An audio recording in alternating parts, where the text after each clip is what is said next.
ప్రియమైన దేవుని సంతానమా, ఈ ఉదయం సాధారణ ఉదయం కాదు, ఇది ప్రభువు ఏర్పరిచిన దినము. ఫిబ్రవరి 21 ఆశీర్వాద దినముగా ప్రకటిద్దాం. విశ్వాసంతో కలిసి ప్రకటిద్దాం. ప్రార్థన. పరలోకమందున్న సర్వశక్తిమంతుడైన తండ్రి, ఈ రోజు మీదే, నా జీవితం మీదే, నా కుటుంబం మీదే. ఈ ఉదయం నేను ప్రకటిస్తున్నాను, నా మీద ఉన్న ప్రతి చీకటి శక్తి ఇప్పుడు తొలగిపోవాలి. ప్రతి అడ్డంకి కూలిపోవాలి.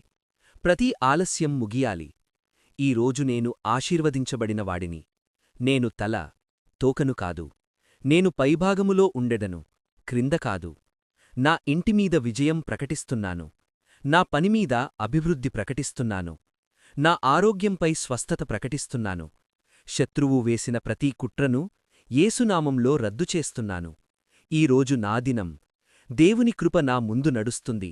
దేవుని శక్తి నా వెనుక కాపాడుతుంది. యేసుక్రీస్తు శక్తివంతమైన నామంలో ప్రకటించుచున్నాను. ఆమేన్, ఆమేన్, ఆమేన్. ఈరోజు మీరు ఓడిపోరు, మీరు గెలుస్తారు. ఇలాంటి శక్తివంతమైన ప్రవచన ప్రార్థనల కొరకు దేవునితో అనుదినం ఛానల్ను సబ్స్క్రైబ్ చేయండి. దేవుని మహిమ మీ జీవితంలో కనబడును.